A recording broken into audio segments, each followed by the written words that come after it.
Olá, bem-vindos a mais um vídeo de português. Desta vez vou começar a fazer coisas dos anos anteriores para o que vai ser no exame. Neste caso vou falar do Sermão de Santo António das Peixes e também serve perfeitamente para quem estiver no 11º ano, portanto espero que gostem. Então o sermão, em geral todos os sermões são textos que têm um objetivo. Têm um objetivo de convencer as pessoas a mudar os seus comportamentos. Tem um objetivo também, vamos ver mais à frente, que tem o objetivo de agradar as pessoas e de as fazer pensar no assunto. E pronto, o sermão é feito para ser lido, para ser quase que representado no púlpito de uma igreja. Ora, o sermão que vamos estudar aqui é o Sermão de Santo António, ou conhecido também como Sermão de Santo António aos Peixes. Foi escrito no período barroco pelo padre António Vieira. O período barroco era o período da Contra-Reforma em que começaram a surgir movimentos na Europa contra a Igreja Católica, a Igreja Protestante, a Igreja Luterana, a Igreja Anglicana. Começaram a surgir contra a Igreja Católica, a dizer isto está mal, nós somos melhores, nós somos diferentes. E a Igreja Católica pensou, podemos ceder ou podemos manter a nossa versão. Não vamos manter a nossa versão, então ao mesmo tempo que quase que lhes declararam guerra e lutaram contra eles, começaram também a investir em cativar cada vez mais os fiéis, a mostrar-lhes coisas grandiosas, tanto na arte como na arquitetura, como através do ouro nas igrejas, etc. E os sermões também tinham muito este objetivo de cativar os fiéis e de agradar os fiéis. Ora, o padre António Vieira, por outro lado, era um padre, sim, exato, era um padre português que foi viver para o Brasil e andava várias vezes em viagem, mas vivia principalmente no Brasil, no estado ou na província, wherever, de São Luís do Maranhão. E ele dava sermões, era padre lá e escrevia os seus sermões sempre antes de usar e portanto nós podemos lê-los ainda hoje em dia. E pronto, um dos assuntos que o preocupava mais era o facto de os colonos, os portugueses que estavam no Brasil, tentarem capturar os índios. Os índios, que eram os nativos do Brasil, que já lá viviam, antes de nós chegarmos, estavam lá e eles, nós temos escravos da África e temos índios aqui, bora escravizar os índios. E o padre António Vieira, de alguma forma, ele não achava mal escravizar os africanos, não sei, tipo, na época, se calhar, já era mais aceito, pronto. É difícil perceber, é um assunto controverso, como é que ele era contra a escravatura de uns, mas com os dos outros já não dizia nada. Mas pronto, ele acaba por ser contra os colonos que tentam escravizar os índios. E vai ser um assunto tocado também aqui no sermão de Santo António. Santo António foi um santo, uma personalidade que existiu há alguns séculos atrás e que, acho que era em Itália, pregava a palavra de Deus e pregava sermões e as pessoas não queriam saber e a dada altura, como ele criticava os vícios, os defeitos, o que é que aquelas pessoas faziam mal, ele foi perseguido até. Então a dada altura ele pensou, bem, se as pessoas não me querem ouvir, talvez os peixes queiram, e foi falar com os peixes. Então, basicamente, o padre António Vieira era tal porque pregava e porque tinha este hábito de dar a missa e de ensinar os seus sermões, ele tinha uma habilidade de oratória que era extremamente incrível e que as pessoas ficavam completamente cativadas. Então, temos que perceber quais são os objetivos da oratória, como é que isto se dá na prática. São chamados os três objetivos pragmáticos da eloquência e são o docere, que é o ensinar, o delectare, que é agradar, e o movere, que é influenciar. Então, basicamente, o primeiro é informativo, ele ensinava as partes bíblicas, as citações. O segundo, ele agradava através dos recursos expressivos, de como falava, da sua intuação, da sua vivacidade.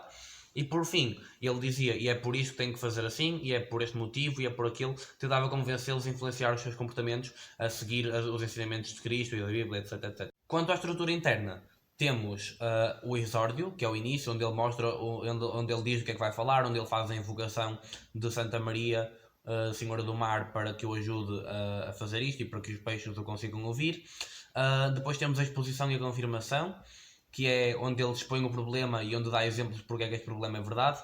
E depois temos a peroração, que é onde ele faz o apelo e quase que um hino aos fiéis e aos ouvintes para que sigam os ensinamentos que ele proferiu. No exórdio, ele começa por dizer uma coisa muito importante e que tem que saber, que é o conceito predicável, que é vós estis sal terra. Terra é terra em latim. Vós sois o sal da terra. E o que isto quer dizer? Na tradução bíblica, digamos, significa vós sois o sal da terra, vós sois aquilo que limpa a corrupção dos homens. ou seja, o sal são os pregadores, isto refere-se ao momento em que Jesus falava com os pregadores da sua época, e ele disse-lhes: vós sois aqueles que tiram a corrupção das pessoas. Porque o sal já na comida é conhecido por tirar a corrupção, por tirar as doenças, por conservar, portanto é este tipo de analogia. E este conceito predicável é desenvolvido no exórdio da forma que, se nós temos o sal, temos a palavra de Deus, temos os pregadores e temos as pessoas, como é que há tanto sal e há tanta corrupção? Então só podem haver duas coisas: ou o sal não funciona, ou as pessoas não se deixam salgar, não se deixam descorromper. E pronto, e depois o Padre António faz toda uma análise desta situação, leiam o texto, e pronto, basicamente ele acaba por concluir que existe uma grande resistência da terra a ser salgada, das pessoas a ser salvas, e é por isto que ele faz este sermão, é para de facto tentar mover novamente a que aprendam com a Bíblia, etc. Depois, tal como vos disse, temos a exposição e a confirmação. E isto é a estrutura externa, porque na estrutura interna chama-se os louvores em geral, os louvores em particular, depois as repreensões em geral e as repreensões em particular, ou seja, o problema, os exemplos, o problema, os exemplos. E aqui ele vai estar a falar com os peixes, isto é toda uma alegoria em que ele está a falar com os peixes, mas na verdade está a querer falar para os homens, porque na igreja quem está a ouvir são homens, então ele vai utilizar os peixes como forma de os criticar, sem ser muito direto, e como forma também de ser agradável ouvir. Então ele começa por fazer os louvores aos peixes, que são na mesma críticas aos homens, e depois faz críticas aos peixes, que também são críticas aos homens, não há nada de bom nos homens aqui. Menos numa coisa, que é, e já vamos chegar lá, nos louvores em geral, ele começa a elogiar os peixes, e se os peixes são elogiados por isto, é porque os homens não fazem isto. A primeira coisa que eu tenho aqui, por exemplo, é os peixes ouvem e não falam. Os peixes ouviram o Padre Santo António há não sei quantos séculos atrás. Santo António falou e os peixes ficaram lá ali de boca aberta, tipo peixe mesmo, a ouvi-lo falar. Portanto, os peixes são bons ouvintes. Foram os primeiros da criação, foram os primeiros seres que Deus criou, e isso na biologia é igual. Ele também gostava de ensinar história natural e faz parte do Docere, exatamente. Depois temos, são obedientes, o padre chamou-os, o Santo António chamou-os e ele foi. São respeitadores e devotos a Deus. E acima de tudo não se deixam domesticar facilmente. Os peixes tentam sempre fugir, vem uma rede, eles fogem. Pronto, às vezes mordem o isco, mas sempre que conseguem tentam fugir. E ele acaba por fazer uma analogia aqui aos índios. Os índios que eles tentavam escravizar, que os colonos tentavam escravizar, também fugiam, também não se deixavam apanhar. Tinham na sua natureza uma forma de muita liberdade, queriam muita liberdade, e portanto queriam tentar sempre fugir aos colonos, e ainda bem. E depois ainda nestes louvores em geral, o Padre António fica um bocado triste e exprime a sua tristeza porque os peixes não se podem converter, os peixes não são propriamente seres com alma, não são seres racionais que possam ir para o céu porque não são deste nível. E depois pensa nos homens que têm esse potencial, mas que não o aproveitam e que não querem e que estão nas tintas para o assunto. Agora, nos louvores em particular, ele vai falar de 4 peixes que são peixe de Tobias, a rémora, o torpedo e o 4 olhos. E vai explicar porque é que escolheu estes, como é que isto se relaciona com os homens, etc. Em primeiro lugar, o peixe de Tobias, convém não dizer em Tobias porque não é a mesma coisa, é referente a um episódio bíblico em que um homem jovem chamado Tobias tem um pai, também chamado Tobias, que está cego. E dizem que a sua casa está infestada por demónios. E Deus chama a Tobias, ao mais jovem, para que apanhe um peixe, porque esse peixe tem propriedades especiais que vão curar a cegueira do pai e que vão limpar a casa dos demónios. O fel, as entranhas dele, ele teria que esfregar nos olhos do pai, e o coração iria purificar a sua alma e limpar a casa dos demónios e dos maus espíritos. Depois, isto é uma certa analogia a Santo António, porque Santo António também tinha este poder purificador de limpar a alma das pessoas e de trazer o bem ao mundo e de curar a cegueira, que é a cegueira de ser ateu, a cegueira de não acreditar, a cegueira de saber, de nos dizerem que Deus está ali e nós não vejo, e portanto é uma referência a Santo António também. Sobre referências a Santo António, temos também a rémora. A rémora é um peixe pequeno, mas com grande força, e se lerem o texto vão ver que é um peixe que se agarra à parte de baixo dos barcos ao casco e que vai direcionar os barcos, ajudá-los na viagem e que evita naufrágios. E a alegoria aqui é feita sobre as marés da soberba, da vingança, da cobiça e da sensualidade. Pronto, a rémora ajuda-nos a evitar esses caminhos. E quem é a rémora? A rémora é o pregador. São os pregadores que nos ensinam os bons caminhos através da palavra de Deus. E quem é que é um ótimo pregador? Santo António. Portanto, Santo António ajudava-nos e tentou ajudar os homens, mas não o quiseram ouvir, sobre todos estes caminhos que não devemos seguir. Depois temos o torpedo, que é um peixe que, quando apanha o anzol e se sente a ser puxado, emite um choque elétrico, e o choque vai pela cana, e eletrifica um bocado, dá um pequeno choque à mão do pescador. E o pescador assusta-se e larga a cana, e portanto o torpedo consegue seguir livre. Ou seja, alguém está a fazer algo mau, neste caso para o peixe ser pescado é algo mau, né? Alguém faz algo mau e ele dá um choque e acorda a pessoa e a pessoa para de o fazer. Portanto, isto também é uma analogia a Santo António, preparem-se que isto vai ser tudo. E basicamente é uma forma de alguém está a fazer mal, eu dou um pequeno choque e a pessoa para, e é esse o trabalho do pregador também, é corrigir os males e orientar para os bens. E para finalizar os louvores, temos o quatro olhos, que é um peixe que tem dois olhos praticamente aqui, dois olhos praticamente aqui, então ele consegue olhar para cima e para baixo ao mesmo tempo, e isto faz uma referência ao céu e ao inferno, que os homens, isto é uma crítica aos homens como todos os outros, não estão habituados a ver, estão habituados a olhar para a frente, a pensar na vida terrestre, nestes sentimentos de vingança, de orgulho, ganância, e portanto não pensam no céu e no inferno, não pensam que a vida é mais do que estão a viver agora e que para isso têm que ser corretos, etc. E portanto, novamente uma crítica feita aos homens, e este peixe de facto consegue olhar para cima, para baixo e estar atento a todos os perigos esses que nós ignoramos, por exemplo, não ir para o céu e ir para o inferno. Depois, nas repreensões, a nova exposição. Nas repreensões em geral, temos uma crítica muito grande aos peixes, que vai levar-se aos homens, porque os peixes na verdade não fazem isto por pensar, fazem isto por instinto, mas nós que pensamos fazemos isto na mesma, que é antropofagia social. Antropo é algo humano, é algo ligado ao homem. Fagia significa comer, ou seja, os homens comem-se.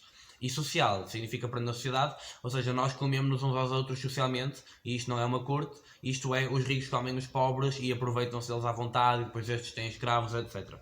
Portanto, é no sentido de que nós vivemos à custa uns dos outros, de formas que não são saudáveis e de formas que não são de todo corretas. Nomeadamente, tentar escravizar os índios. E o que ele não viu, tentar escravizar os africanos que fizeram, pronto. Mas, pronto, no geral é muito isto. Ele também critica que os grandes comem os pequenos, são sempre os grandes a comer os pequenos, os peixes grandes comem os pequenos, da mesma forma que os ricos comem os pobres e que os poderosos exploram os outros. São ignorantes e facilmente enganados, ou seja, eles veem um isco, vão lá e mordem, e muitos homens são assim também. Eles veem uma coisa que parece brilhar, vamos lá, e nem sequer pensam nos perigos que isso tem, quer reais, quer práticos, quer morais, e também comem vivos e mortos, ou seja, as pessoas, os peixes, se virem um peixe morto, ou há certos animais que são necrófagos, mas há peixes que se virem um peixe morto vão lá e comem os seus restos, que chama-se necrofagia. Exatamente. E portanto ele diz que os homens também fazem isto porque mesmo depois de alguém morrer tentam comer, tentam explorar a família, tentam sacar-lhes dinheiro, tentam aproveitar-se do funeral, etc. E pronto, isto são críticas feitas aos peixes que na verdade são feitas aos humanos, e agora vamos ver que peixes é que ele escolhe em particular para criticar e porquê. O primeira espécie de peixe é o roncador. O roncador é um peixe que faz muito barulho, que se ouve a bastante distância, mas que no fundo é só garganta, ele só fala, mas depois, como diz o Padre Vieira, ele é muito fácil de apanhar, ou seja, qualquer um apanha um roncador, apesar do roncador estar sempre a falar. E depois também ele deu alguns exemplos, por exemplo, David e Golias é uma história bíblica que conta que Israel estava sob ataque por um povo chamado os Filisteus. E esses Filisteus tinham do seu lado um homem para aí de 3 metros e tal, com um soldado a carregar o escudo, etc. Pronto, grande e forte. E esse gigante estava acampado à porta da cidade durante quase 40 dias a dizer: eu sou maior, escolham um homem para lutar comigo. E basicamente, se esse homem ganhasse, eles eram seus escravos, ou seja, os Filisteus tornavam-se escravos. Porém, se eles ganhassem, seriam os israelitas os escravos. Ora, um pobre pastor, que pastava ovelhas e tratava da vida do campo, etc. Pegou numas pedras lisas, foi lá ter com ele e na cabeça. E assim então simplesmente o gajo morreu, ficou caído no chão e portanto durante 40 dias esteve a falar e depois uma simples pedra deu cabo dele, um simples pastor que nem sequer era soldado deu cabo dele. E portanto esta analogia mostra que falar muito não adianta de nada se na verdade formos fracos e que mais vale ficar calados e ter sabedoria, como fazia o Santo António, e portanto mais vale ficar calados com a sabedoria do que acharmos que somos os maiores e que devemos ser humildes. E ele critica isto nos homens porque os homens acham todos que são os maiores, têm todos a ambição de estar junto dos poderosos para parecerem bem, queriam todos ser amigos do rei, etc. E portanto critica isto nos homens. Por falar em querer ser amigo dos homens, temos os pegadores. Pegadores, como o nome indica, são os parasitas que se colam às pessoas, os peixes pequeninos que se colam aos peixes grandes para depender deles. Por exemplo, eu sou um peixe pequeno, como um peixe grande, tudo que esse peixe grande comer eu vou lá tirar um bocado, sempre que esse peixe tiver algo na pele eu vou lá e como, mesmo que isso fosse benéfico para o peixe, etc. E portanto eu torno-me tão dependente dele que sem ele já não consigo viver. E uma das coisas que ele diz aqui no texto é que ok, se chega até aos grandes, mas não te chegues tanto em que sejas dependente deles, porque se fores dependente deles, quando eles sofrerem, tu também vais sofrer. São no fundo oportunistas, veem uma oportunidade e agarram-se, tipo, e tentam aproveitar-se deles ao máximo, só que acabam por ficar tão colados que mesmo que esse peixe grande esteja em perigo ou esteja a morrer, eles já não conseguem soltar-se de tão presos que estão. E isto eu não sei como é que é a nível biológico, se está correto ou não, mas no nível humano é verdade, eles agarram-se tanto aos reis, tanto aos nobres, que quando esses deixam de ser nobres ou reis ou morrem ou qualquer cena, estes ficam completamente miseráveis, já não têm algo que se agarrar e acabam por morrer também. Portanto, deixam de ser independentes. O peixe seguinte são os voadores. Os voadores são criticados pela sua ambição desmedida. Os voadores são um peixe normal, mas que gosta de saltar cá para fora. Ou seja, temos a água, eles nadam aqui como peixes que são, porém de vez em quando gostam de saltar e ir ver os barcos, ver como é que a vida está cá fora.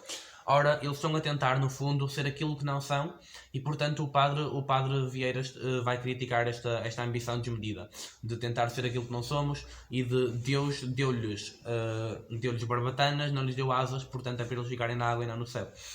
E um dos exemplos dados é Simão Mago, que era um homem um mágico, penso eu, que disse, e tal, eu consigo voar. Então ele levantava voo e a dada altura...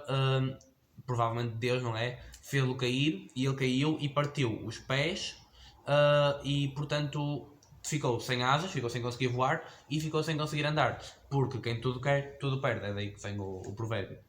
E o último a ser criticado é o polvo, porque faz tudo pela escuridão, prepara armadilhas para os outros, usa a sua tinta para fugir e para depois atacar, e portanto é no fundo um traidor, é o traidor dos mares, e existe uma crítica muito mais forte a este peixe do que os outros, e ele é tão mau que é comparado a Judas que foi o discípulo que traiu Jesus Cristo.